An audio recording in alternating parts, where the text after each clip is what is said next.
And now for the first episode of our new series, What's on the Table? What's on the table? He's got a table. What's on the table? He might have some you never. What's on the table? He's got a table. What's on the table? He's got a table. In this week's show, we take a spin through the streets of Japan. Do you know which legendary coin-op manufacturer made this game? A mind-blowing 16-bit car crash. And consider yourself a king amongst retro gamers if you know what this game is.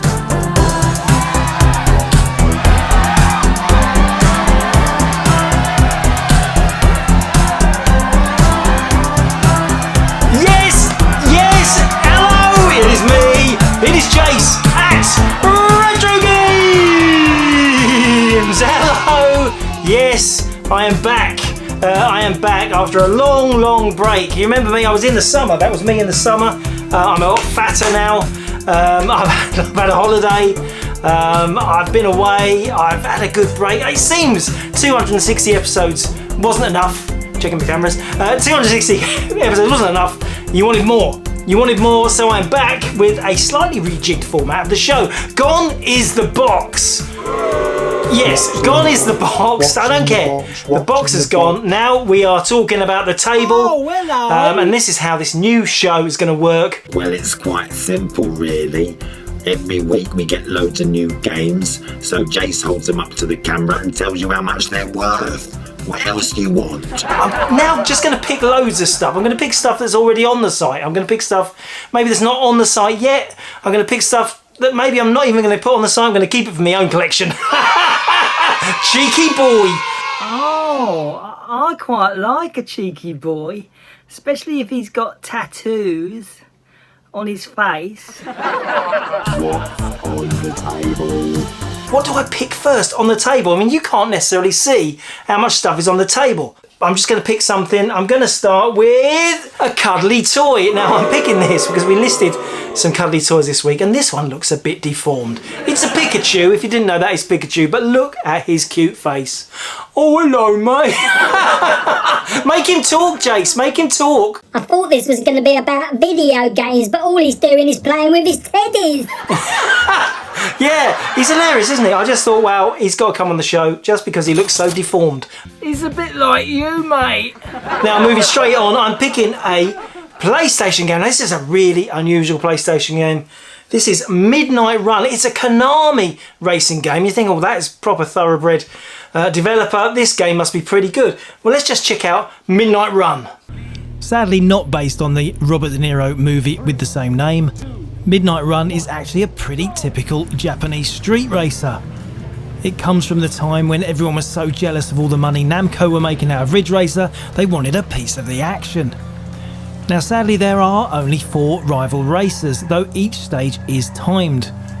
But the good news is the streets are full of traffic. There's plenty of cars to swerve around like a superhero. I don't know about you guys, but I love the look of this game. There is something about PS1 hardware now. It is so retro. It's knockabout fun. It's very arcadey. There's no way that motorbike would survive that crash. If you're into PS1 racers, I think this is a lot of fun. It is very Japanese style street racing game. It's just one I'd never seen before, and I thought, well, I'll get on. It's absolutely mint, beautiful, perfect condition. It's a 10 out of 10. Just show you the back of the box. The back of the box, mate. Let's move on. Okay, let's go 8-bit. What about this ZX81 game? This is The Tomb of Dracula. Now, I love the look of this. That's got a real 3D Monster Maze look, but it's like, you know, it's 3D Monster Maze, but with Dracula. And it's one of those real low budget. I couldn't even give it a cassette label. It's a 16K game. 3D horror adventure game. I mean, I'm thinking, has the word horror been used up until this point? Was there horror game? Has the word horror on a 1981 ZX81 game? It's hard to imagine, isn't it? It's hard to imagine that there was more horror games in 1981. Now, if you are new to the ZX81, these were very simple times. This is a computer that had no high-res graphics, no sound, no colour, no proper keyboard. Let's call it minimalist. But that doesn't mean there wasn't a lot of fun to be had. So the first job in Tomb of Dracula is to study the map. You get quite a while to memorise where things are. There's a few question marks, there's a G, those are for ghouls. There's walls and treasure, but the idea is to find Dracula. It's actually a very early roguelike dungeon crawler.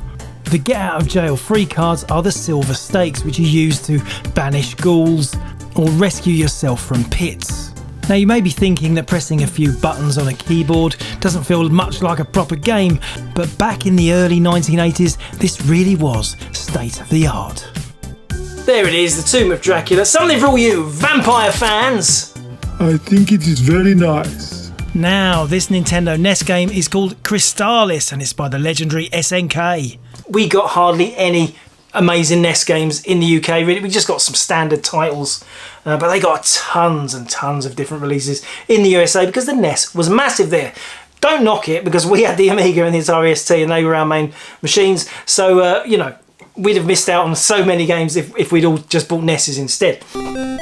Now, I don't think I'm wrong in saying that this is not the kind of game you expected from SNK, creators of so many legendary fighting games. I've got to say though, it's got some pretty upbeat music. It's got a bit of a beat going. It looks like it wants to be Zelda, but you spend most of your time just waggling your sword into people. Oh, I'll have some of that. Okay, now this is an exciting one. You can tell, can't you? This is something I love. This is Parappa. You know Parappa, don't you? Let's look at it. Look at the box first. Look at that beautiful box. Wow. It's giant, isn't it? It's quite giant. And I know you're desperate for me to get it out. Get him out. Okay, get him out. Let's have a look. Slide it out. Slide it out. Oh, Christ. Parappa the Rapper remains the most famous character in the history of music-based video games. Released way back in time when the original PlayStation controller symbol layout felt impossible to remember, the game relied on you pressing the correct button at the correct time. Step on the gas. Step on the gas. This enabled Parappa to rap in time with the music. It never felt easy, the symbols on the screen always feeling out of sync despite the accuracy of your presses. Despite this, the game gained a huge following thanks to its amazing songs, filled with comedy and larger-than-life animated graphics. The legendary programmer behind the game is Masaya Matsuura, a master of J-pop who released his first album way back in 1985. Parappa may have been his first hit, but his first game was released in 1993 for the Apple Mac. Seven Colors Legend of Psy is a fantastical first-person point-and-click adventure. Rather than rely on text, you just point and click your way around the strange world, repeating sequences until you click at the right time.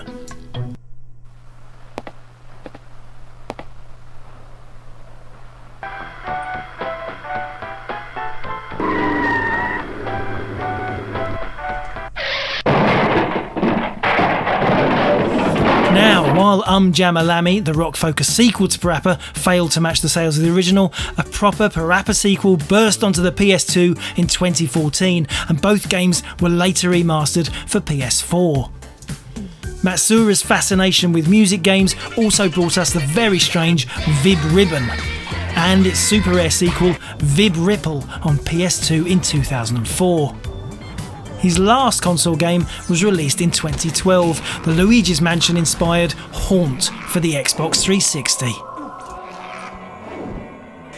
Here he is! It's Parappa! Yeah! Let's have a look at Parappa the Rapper. Wow, isn't he cute?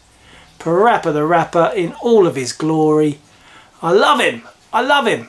Now, he does talk. I'm going to pop his switch on. The Parappa theme. But what do you think the problem might be with our little Parappa buddy?